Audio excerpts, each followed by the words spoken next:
Cibernética de primer y segundo orden. Unidad 4. La persona del terapeuta. Elsa Lucía Cabrera Gómez, especialización en familia, Universidad Mariana. ¿Cuáles son los rasgos que mejor lo describen como terapeuta? Nuestra personalidad es básica, nuestras creencias, nuestra cultura, procesos emotivos y cognitivos, visión del mundo, entre otras. Interesarme lo suficiente, mantener mi capacidad de ser persona, comprender a los demás sin olvidarme de mí misma y sin esperar que todo sea perfecto. Desarrollar el crecimiento de todos los que participan del proceso, buscando una co-construcción de realidades que nos permitan soluciones y cambios significativos dentro del proceso.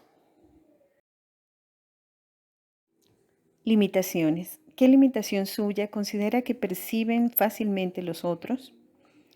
Está dentro del proceso terapeuta-consultante compartir momentos, compartir realidades que permitan conocerse y relacionarse de manera efectiva en la que dos mundos se unen y se interrelacionan. Por ende, se descubren emociones, percepciones y realidades de cada parte. La paciencia ante las personas poco éticas es una situación difícil de manejar y probablemente de fácil identificación por parte del consultante.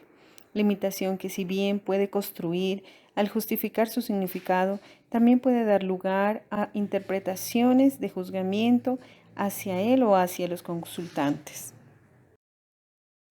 Cualidades.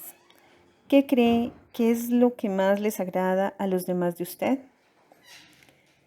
El cariño y la ternura siempre han sido mi característica principal. El sentido humano, la ética, el compromiso con lo que hago y la comprensión ante las diferentes situaciones que pueden encerrar la historia y la realidad de cada ser humano sin desconocer su contexto, su cultura y su historia. Si bien es cierto, no me desenvuelvo en la actualidad como terapeuta, he tenido la oportunidad de ser parte del área de atención al ciudadano y de dar respuesta a las diferentes necesidades y situaciones particulares que han requerido el poner en práctica lo aprendido. Estilo terapéutica. ¿Cuál es la frase que mejor describe su estilo terapéutico? Saber escuchar, no juzgar a las personas y entender su mundo como mío propio. Para entender otras historias de vida, debo comprender que mi historia tiene unas connotaciones especiales que solo yo conozco y comprendo. Y por ende, la historia de los demás es única, de acuerdo a su contexto, a sus experiencias, a su manera de percibir y entender la vida. Dificultades en la interacción. ¿Qué clase de consultantes serían demasiado diferentes como para que usted sienta que va a ser difícil ayudarlos?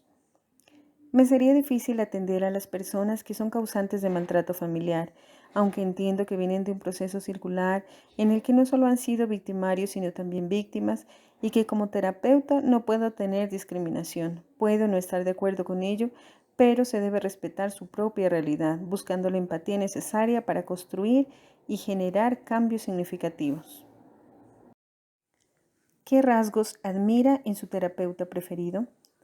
Tuve la oportunidad de leer a María Hilda Sánchez Jiménez, psicóloga de la Universidad de Manizales, magíster en Psicología Clínica y de Familia y doctora en Psicología.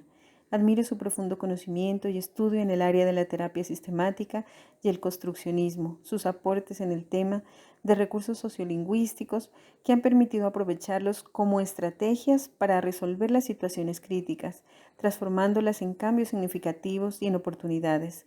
Aprovecha los juegos de lenguaje para comprender las diferentes situaciones presentadas en consulta, sabe escuchar, utiliza la sencillez y la comprensión y se denota su experiencia y su equilibrio. Focaliza sus expectativas en dar tranquilidad y resignificar la vida de las familias o consultantes.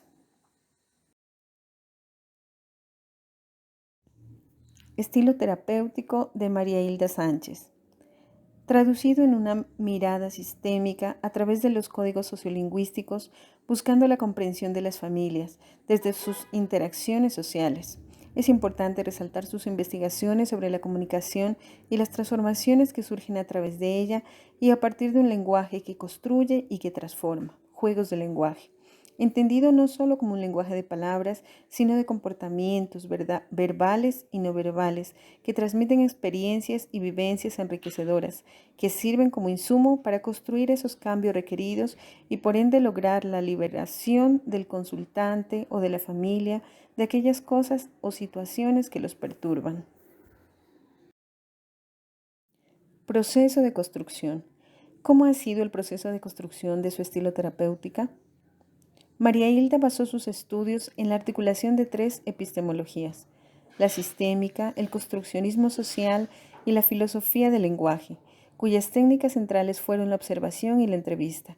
Reflexionó y revisó las conversaciones sobre el problema y el cambio, enfatizando en lo que se dice y se hace, en el significado y el contexto, y en el sentido de estas conversaciones terapéuticas.